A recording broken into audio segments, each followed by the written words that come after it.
Okay. Weapons wise, vibes don't get these. I'm sorry, but I'm not.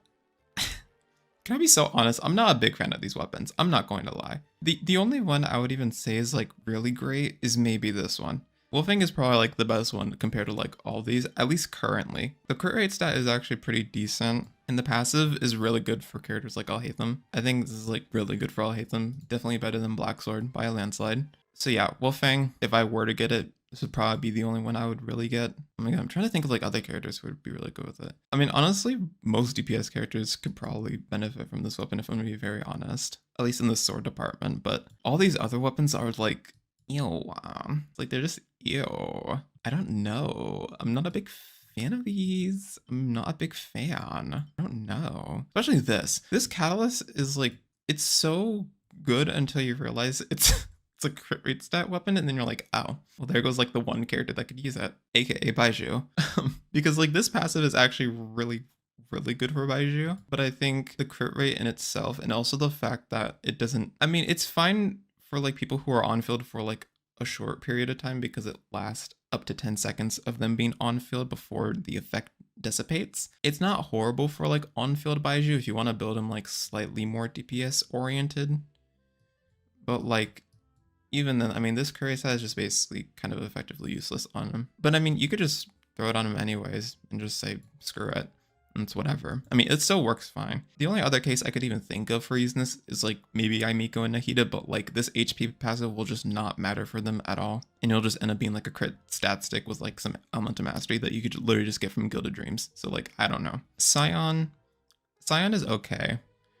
I think it's good in single target, but otherwise outside of single target, this weapon is kind of dookie doo doo.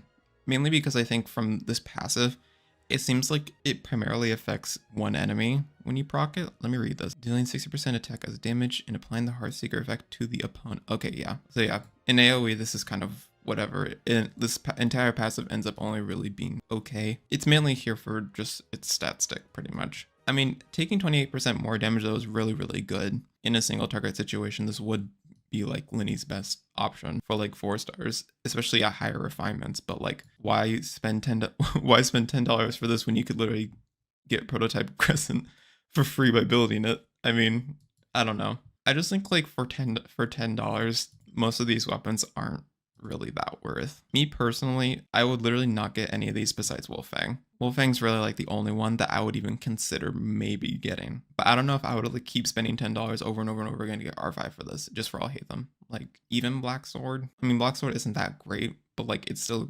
viable, usable. Or like Iron Sting or like the R5 Inazuma event weapon. Like those weapons already work decent enough where it's just like whatever. Yeah, I mean, it's just a bonus for pass buyers. Yeah, like I agree. Like this is like, these aren't like the worst things ever, but like, especially weapons like Talking Stick, for example. First of all, super high base attack, low crit rate. I'm noticing that on like most of these weapons, especially these two.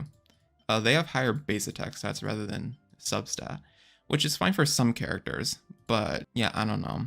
It's sort of just whatever. Attack increased by 16% after being affected by Pyro, and then elemental damage bonus by 12% for 15 seconds after being affected by Hydro. Like the conditions aren't hard to achieve because there's already a decent selection of characters that can like do this, like Beto. Like there's already characters that can allow other characters to be affected by these elements like this, but it's meh. Polearm, pretty decent.